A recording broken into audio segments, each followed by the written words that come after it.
The Minnesota Wild fans last night were crazy loud, booing every time Suter touched the puck, chanting Suter Sucks. It was epic. The Wild come away with a big win. Honestly, kind of embarrassing Dallas, and we're going to get into everything. Let's go. Man, Game 3 did not disappoint if you are a fan of the Minnesota Wild.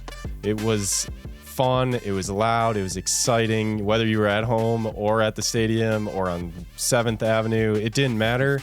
You were chanting Suter Sucks or you were laughing when you saw it. I mean, the fans were after him, and you know what? I think it got under the skin of both the Stars and the Wild, and obviously the coaching decisions of putting Gustafsson in. There's a lot of places we could start, but let's start with what everybody's talking about, which is Mats Zuccarello. Absolute fire of a game. He came out hot. We talked about it, Gus, in the last podcast, right? Do you think some of those guys stepped up? You said they had to. Well, I wasn't the only one saying that, and we want to be humble here on Hot Dish Sports, but when we draw attention the last couple of podcasts, like it's not going to be sustainable if Sammy Steele and other secondary goal scorers are carrying all the water here.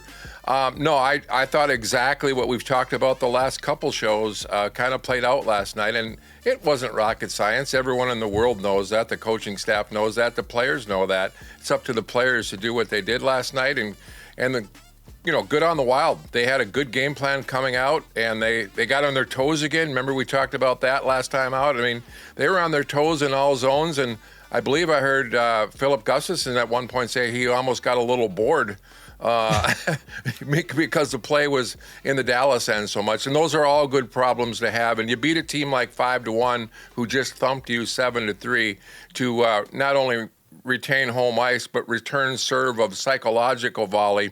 And the Minnesota Wild are in great shape heading to Game 4 Sunday in St. Paul. Yep, finally not a late one, too, which will be nice. But go ahead, Alex. What was your thoughts on Game 3?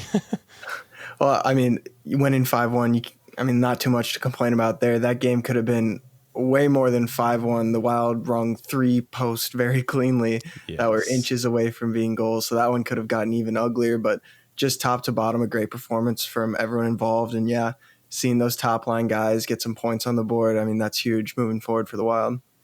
Yeah, and hats off to the team of 19,000 too, right? I mean, that's all anybody talked about the post game. Any player or any coach, or if you asked anybody, who said like, "Wow, the late start and a little extra time on West 7th really brought our gang is always good, but that gang of 19,000+ last night, I'm hearing from everybody who went was just like absolutely banana land." And hats off to the organization for tipping their caps to them, and the players to a point couldn't get out of the way of complimenting how just energy packed it was. And there's a reason they call it XL Energy Center, and it lived up to it last night. Sorry to interrupt. No, yeah, for sure. You're kind of setting me up for a perfect segue here, to be honest. Well, that's how we roll here. 19,000 fans waving those towels in the air. It was fun to see, but honestly, I think the post game, and from everything I heard, there was actually one fan in the stands that made the biggest difference as much as all the other 19,000. And he played with the Wild this year, and his name would be Mason Shaw. I mean, I knew a lot of people there at the game. I saw the broadcast. He electrified that stadium. He clearly electrified the players. They cut to them on the bench, and they were all laughing and smiling, having a good time. I mean, I get it. If you got a guy, if you know his situation and what he's been through and all the injuries up and down and back injured again, just over and over, it's really good to see the Wild supporting him so much and the players really rallying around him. And I think they got this win for him. No, 100%. Nope. It's hard not to rally around such a great story like Mason Shaw, and just injecting that energy into the building is such a huge start to the game, and just to shift that momentum right off the bat. I'd love to see it. We've talked a lot about Mason Shaw and how hardworking and humble, and how he just epitomizes everything in a hockey player and a true NHLer. And obviously Dean Evison and Billy Guerin have noted that, and his teammates just rally around him. Back before you two were born, back in my Channel 5 sportscasting days, I actually got to do Let's Play Hockey one night, and I was pretty nervous doing it, but I noticed that the Wild, and for good reason, they give you pretty much a script to read like, all right, Wild fans, on your feet, say it with me, let's play hockey. Well, it was fun to see Mason Shaw just kind of wing it last night. And, he spoke from the heart. I think he said, let's let him hear it from here to Dallas or from here to Texas. And he got all kinds of whatever they call that. Yeah, he had they all gave him some good lines if they gave him those lines, or he wrote some good lines. And actually, he talked about it, and he said, I just kind of winged it. I was more nervous than I've ever been playing in this arena, but they gave him full licensing of whatever message he was going to deliver, and I agree with you, Cole. I think there are moments before moments, and obviously that might have been a tipping point moment before they even dropped the puck in Game 3. Yeah, I think that was a huge moment. I mean, you could hear the emotion in his voice and just seeing it on the players, and they came out strong right off the bat because they got through some difficult moments, including an early penalty that they had to kill off, which was great, but really, the most difficult one was another injury, unfortunately, to Joel Eriksson Ek. He only lasted about 19 seconds before you heard the broadcast go, oh, no, he's in the tunnel. And, I mean, he came out right away, started the game. You could tell it's a little different than when you get that early skate in, right? I mean, they're just warming up or practice. It doesn't matter. You get in a game situation, and those guys know you're hurt, too. They're going to push on you. They're going to make you try to move, and it did not take long before Joel was back into the tunnels, which was very unfortunate and very sad to see. And hey, maybe Game 4 they're going to go out there and win it for him, because I am assuming that he is not going to be in there for Game 4. I don't think they're going to take that risk after what just happened in Game 3. We were lucky that it didn't backfire even more. Just being down a player and having to shift lines around is never easy. So good for them for pulling out a 5-1 win even after losing him 19 seconds in, right? Yeah, I thought that was just that was probably beyond Mason Shaw saying let's play hockey. That could have been another tipping point moment, reacting negatively to seeing their great centerman from Sweden kind of limp off the ice. So bizarre. He had skated kind of full practice, full contact, and full on for, I think someone said 5 to 7 days, although sources from the organization tell me today that it was a simple re-aggravation of a very tender area where he was hit by that puck back in Winnipeg. And I think, what was that, 3 weeks ago? Yeah. So I don't think you'd see him tomorrow. I think the benefit of being up 2-1 now, and obviously they're not going to repeat, something quite as tragic happening to Ecker, which happened to him before. He's a tough hombre, Eriksson Ek. I don't think this is going to affect him psychologically. I think it's just going to piss him off more and motivate him more. And I know he's spending a lot of time in the sauna, a lot of time in the cold tub, and just researching what he can be doing on his own. And that's the kind of intestinal fortitude that's contagious with him on the ice or not, when his teammates notice, how badly he wants to be on the ice. And it makes, actually being on the ice for the other 20 players that much more of a privilege, because they know it can be gone like that. Yeah, and as big of a disappointment as it was to see Joel Eriksson Ek actually leave the ice, it was great to see, though, that we had a lot of healthy guys back. I mean, Hartman and Klingberg, and, just having those two in general back on the ice was huge last night. What did you see out of Hartman, Alex? Yeah, I mean, Hartman played a great game. His presence is definitely felt centering that top line, and he got the point on the board, and just great momentum getting him back in the lineup. And Klingberg too. I mean, he just kind of felt like he was all over the ice, just kept making plays and getting shots on net. So I think it's definitely huge for those guys getting back into our day-to-day lineup. I love Klingberg with Faber, by the way. Those two, did we project that? I feel like, not to toot our own horn again, but I feel like we mentioned this in the podcast. We're like, I feel like the way Klingberg plays and the way Faber plays will maybe mix together well, but so they must have listened to us. Well, for sure. I mean, it's a direct line to Billy G and the gang. Hi, Billy. Yeah. Hey, we call him Bill because we're close. Yeah, BG. But no, to what you said, he and Faber, interesting enough, right-handed. I think someone said that that's the first game that Klingberg has ever played in an offside. He let the rookie take his natural side. So right on right there was pretty good. And boy, Brock Faber just continues to be the ever-ready bunny there that was shot out of a cannon from Gopher Nation.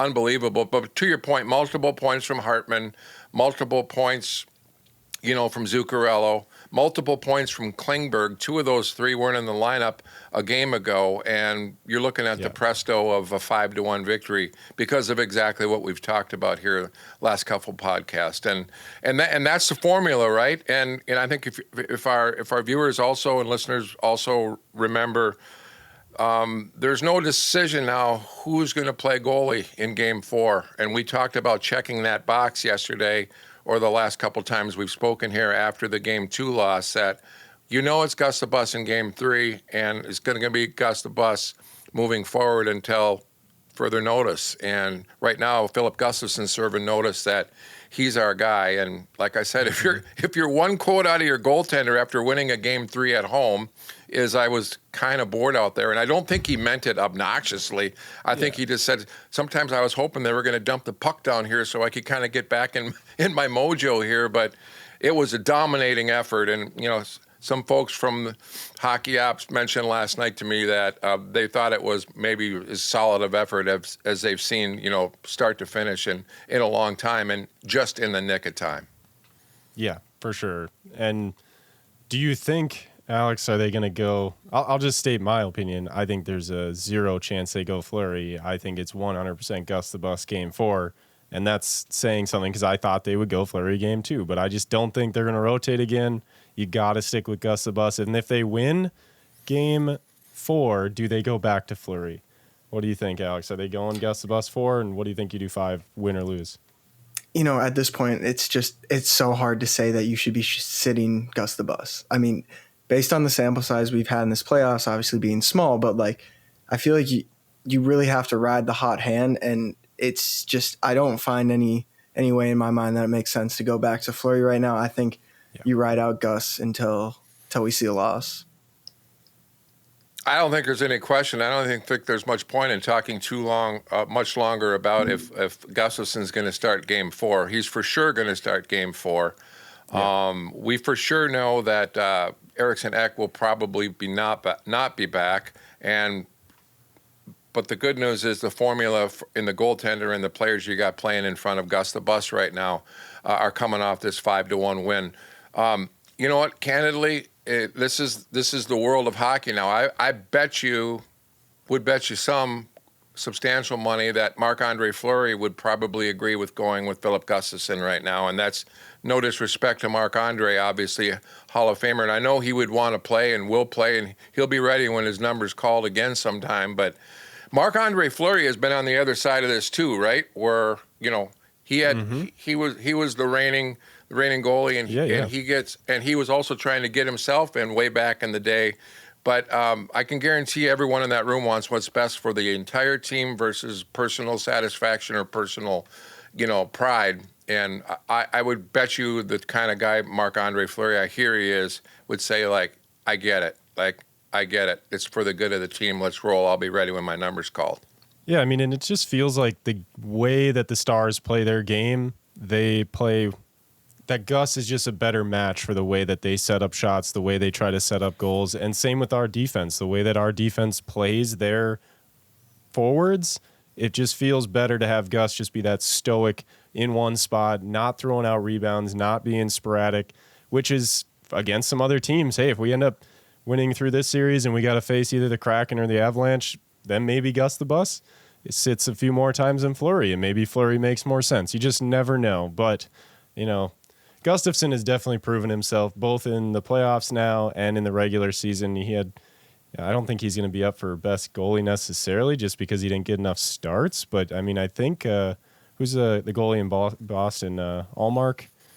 I think they had about the same exact save percentage on the season. So if that says anything, that's incredible. And they were breaking records for how good they were being this year. So Alex, I don't know if you have anything to add to this. I was just going to say, while Cole was saying that, I was driving back up from a trip this morning, and I thought, one thing I would want to mention on Hot Dish Sports today is not to cast the pall of doom or a rain cloud or a lightning strike or anything, but this is the National Hockey League, and this is playoffs, and it very well could be that Philip Gustafsson isn't the knight in shining armor for this entire series or for this entire playoffs. And so let's just hope Marc-Andre Fleury, can snap back from a disappointing Game 2 there.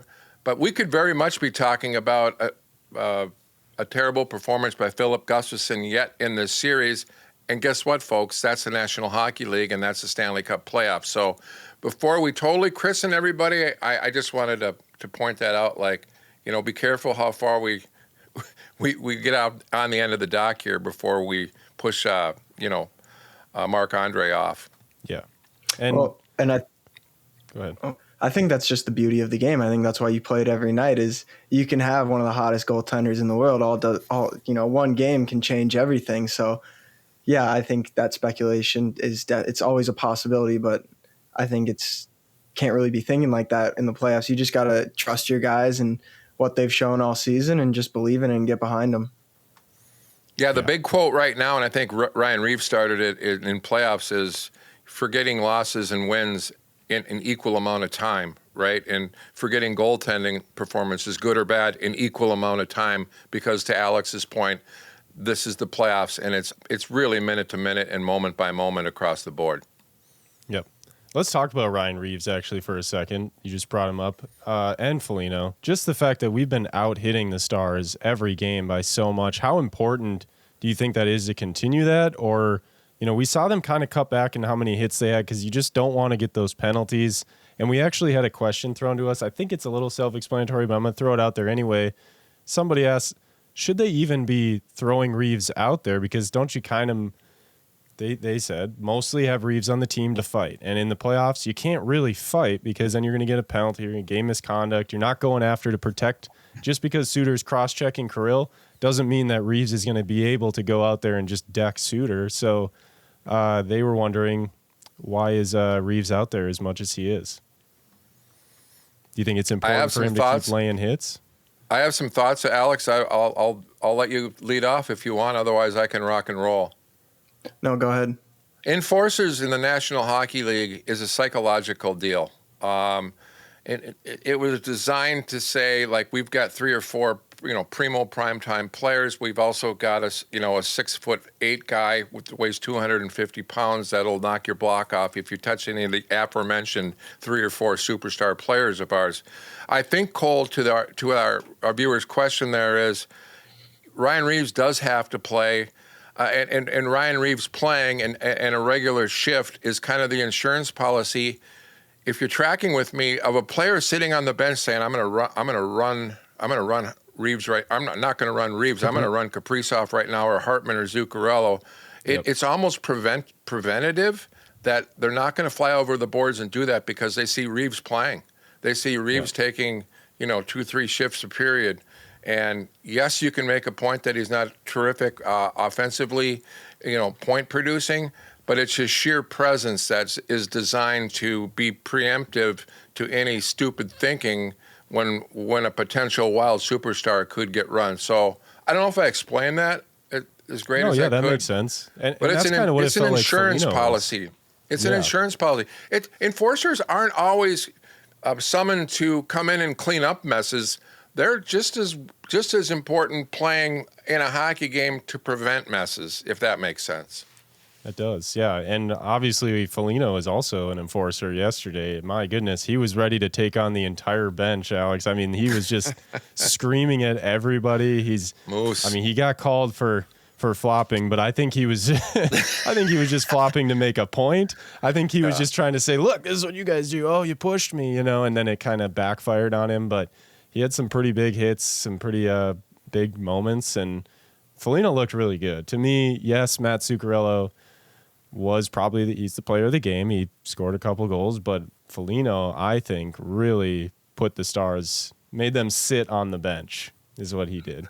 He slowed that game down and with some threat. Yeah, Would we call that a moose? Would we call that a moose flop, Alex? I think you can. But Moose had himself a great game, had a nice little tip-in goal to put us up 3-1. But you're talking about player of the game. I'd like to talk about the play of the game. Marcus Johansson. Oh, the little touch around. Oh, I loved every second of it. And I also want to point out on that play, what set it up was Matt Boldy's forecheck down the boards to go fight for that puck to get it over to Mojo so he can make that play. All around great play. Ended up being the game-winning goal. Love that from Johansson. Mojo That's a great and Boldy is. I feel like, did Mojo unlock Boldy? Like, is that fair to say? Well, or did Boldy unlock Mojo? I don't know. Hopefully it's reciprocal, and but who the hell cares as long as they keep doing what they're doing? But that's what a fan might say. Yes. But you know, Marcus Johansson's goal was like again. I'm so old here, guys. Mike Modano used to go up and down at Met Center in a North Stars with his jerseys shaking in the wind, and he's flying and he's blowing by people and turning people inside and out. And I had a Mikey Modano flashback last night when Mojo did that. They used to call Mike Modano Modo, and they call Johansson Mojo. So maybe there's something with the M's. But Alex, great point on Matt Boldy. We didn't put him on the fry pan the last couple versions here, but we go like until Matt Boldy starts contributing in a points department role, it could be a long series. And to your point, outwilling people on the boards, getting the pucks to open areas, advancing the puck, and especially on the Johansson situation there, as you so aptly described, is absolute money in the bank for this Minnesota Wild team. Yeah.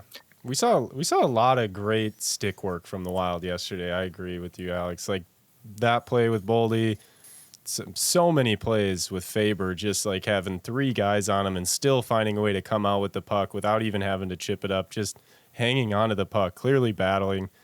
And that's what this Wild team's going to continue to do. It's grit first, right? So game 4, 5:30 at home. What are our expectations? Is there any, I know we've talked about most of them, but is there anything that we really need to keep an eye on that we should be excited about, nervous about, worried about that we haven't touched on yet for game 4? 100%. Beer consumption on West 7th Street. Yeah, that's the number one thing, because if the fans are fueled like they were last night, then people walk into that building and the players skate onto that ice with that same atmosphere. That I'm being facetious, and I want people to drink responsibly, but they're walking to the rink. It'll still be early enough to hit up Casetas after too to get some. Well, this is what I'm thinking. It's almost a twofer, but most importantly, I think it's just to re-rack whatever they went over in the atomic submarine of the bowels of XL Energy Center in terms of a game plan for game 3, and do your damn best to replicate it, right? Yeah, as cliche as it is, I think we just need more of the same. Just keep this high energy, physical, gritty style of hockey, and good things will keep happening. Yeah. I want to wrap up with just doing one last little exercise here. I want each of us to pick a player that's going to click in this next game. Who's the guy, we talked about in the last podcast, we were like, hey, we need these top line guys. And we said, Zuccarello's got to stand out, and he did. So who's your pick to click in this game, Eric? I want to say Matt Dumba, and that's in all due respect, because I think he's been an energy guy all along in these playoffs. I think he's making a difference as it stands right now. A guy that would come from a little lower depth in the lake to come up and take the bait, to me, would be Connor Dewar. I like it. Alex, you got a pick to click? So wait, are you saying Dumba or are you saying Dewar? I'm saying Dewar. I think you're gonna see some of that fourth line ignite some stuff and possibly produce a point or two. And I know we haven't really promoted having to do that or continue to do that, but I think it's going to a line by line maturation process where everybody's contributing 4 lines would be a death blow to Dallas if they know they can't contain 2 lines and now they got to contain 4. I think it's psychological and almost physical game, set, and match. Alex? Yeah. I'm going to say Kirill Kaprizov. He has been playing good, just the goals haven't been there. I think this is his kind of breakout of the series. I think he's putting 2 on the twine. Oh, 2. All right, I like the call. He's really been holding the puck a lot more, which has been good to see. I think that's what they really wanted. They talked about it in one of the press conferences. They want him just to keep holding that puck. When he's got the puck on his stick, good things happen. So hopefully Kirill Kaprizov. I'm going to throw you mine, unless you got anything to add on Kaprizov, Gus. You look like you had something to say. No, I'm just thinking of the direct antithesis of my pick and Alex's. I kind of went for the 4-wheel drive, and Alex picked the Ferrari. Alex picked ADP number 1, average draft position. I pull for the underdogs a little bit and Yeah. some of the unsung guys, but I like your pick, Alex, and I'm going to be watching it. I think there's Just some competition. don't put any going money here. on it. I don't have a good I'm track dying to record know. with that. I'm dying to know Cole's actually. Obi and the suspense for crying out loud. All right. Well, I'm actually going to lean closer to you, Eric, and I am going to go with Brandon Duhaime. I think he is going to have a big game. I think this last game, I just kept my eyes on him a lot. I wanted to say Middleton for a little bit, but you know what? Duhaime really stepped up that last game, I felt like. He laid the body. I think he had more hits than anybody on the Wild, which is good to see, and he's just running around with some fire. And eventually, when you run around with fire like that, you're going to score. So I think he's going to bury one, and I think he has at least 4 hits in this next game as well. I wouldn't disagree with you, and that's why we call you Coltrane. That's exactly why you call you Coltrane, for heady picks like Brandon Duhaime on that All one. right. Once in a He while, took Kaprizov. Otherwise, I could have taken Yeah. the Easy number way. 1. once upon a time, Brandon Duhaime played in Iowa for the Iowa Wild, and I think it would be remiss if we didn't mention a coaching change in Iowa today, a day after their AHL season playoff series ends in a 2-game out of 3 loss to Rockford. Minnesota Wild under Bill Guerin announced today that they are relieving head coach Tim Army, who's been there 5 years, and his coaching staff, Nolan Yockman and Nate DiCasmero, of their duties moving forward. So a coaching change in Iowa for reasons unbeknownst to us, but it's what happens the day after hockey seasons end in professional sports. The other note I wanted to mention about Iowa was there's a term called Black Aces, and the Black Aces are basically a line of hockey players and a goaltender that will head to St. Paul now that the season in Iowa is over. And those guys are looking obviously to be like, Sammy Walker, Marco Rossi, probably Jesper Wallstedt would be Dakota Murmas at defense, maybe another defenseman and another forward. Adam Beckman would be coming to mind there. So that's kind of a fun time of year. The Black Aces are that team of farm teams that are just practicing separately from the team, but if injury comes calling, they're not jumping on airplanes, or they're not doing what Sammy Walker did yesterday, and that was drive from St. Paul to Des Moines, Iowa to play in a deciding game of a Calder Cup playoff. But it's kind of a fun time of year when the minor leaguers get called up for things like that. But again, the big news today in Des Moines is that the coaching staff in its entirety in the front in hockey ops are relieved of their duties, and they'll be looking for a new coaching staff here this spring, and who knows, maybe they have one picked out already. Well, and we're obviously big fans of the Baby Wild, so I'll be excited to see who they bring in, and it's going to be good for the if we call them the Baby Wild, are we just the regular Wild? Or the I love the Wild? Baby Wild. I mean, as long as the players like us calling them the Baby. Yeah. I think some of the players actually from Minnesota do call them the Baby Wild. I know the coaching staff does, but yeah, I think they're the Baby Wild. Well, we'll be excited to see who they bring in. I know we watched a lot of Iowa Wild. You watched a lot of Iowa Wild, Eric, obviously. Let's just end it on a positive note. This was only the second time ever they made it into the Calder Cup playoffs. Is that correct? I believe. Yeah. So what was some positive stuff you saw at Iowa this year? And they went in 19. Yeah, no, you know how much you guys. I love the farm, and it's just fun. I love seeing the stars of tomorrow. Right. Your favorite future players skate in the barn. You could get them online on YouTube, on Twitter, give us it. Where can you get that? And where's mine? Support mine us. hasn't come in the mail yet, but I'm sure you can get them on our website. People haven't bought enough of them, Eric, so that I could afford to get you one yet. All right, well, we'll send a bunch. We'll send a bunch. But positives are the players that have filled in to me in the last 3-4 months coming up from the farm, from the Baby Wild, have done well for the most part.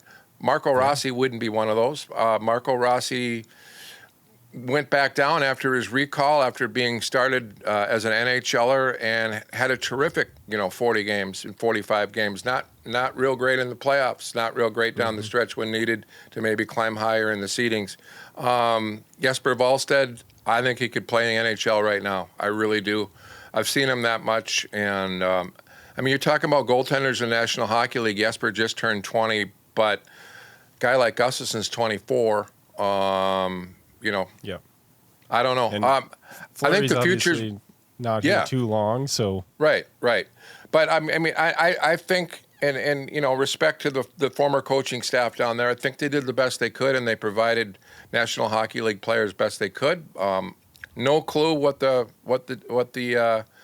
rationale is, but good luck to them, and good luck to the Iowa Wild, and I'm sure everything's going to be just fine. And at the end of the day, that's hockey. Exactly. And hey, that's what we got to look forward to on Sunday is more hockey. I'm not complaining. It's too bad we're not up 3-0 right now, but hey, being up 2-1, it feels pretty good. And we hope you all have been enjoying our podcast. We'll do another one, obviously, after the next game. Hopefully it's 3-1 and we're all excited again and happy and we don't have to talk about what they got to work on. But it's going to be a fun one, and I'm excited, and we hope that you guys could like and subscribe to our YouTube channel. We try to do the best we can. We don't have ads that are popping up all the time. We're not just throwing you a bunch of sponsorships. We're just talking hockey, and that's what we're here to do. So please give us a subscribe, and also find us on Twitter, Hot Dish Sports. And like I said, you can get a t-shirt too if you want to support us, but we appreciate it. And go Wild. Grit first, baby.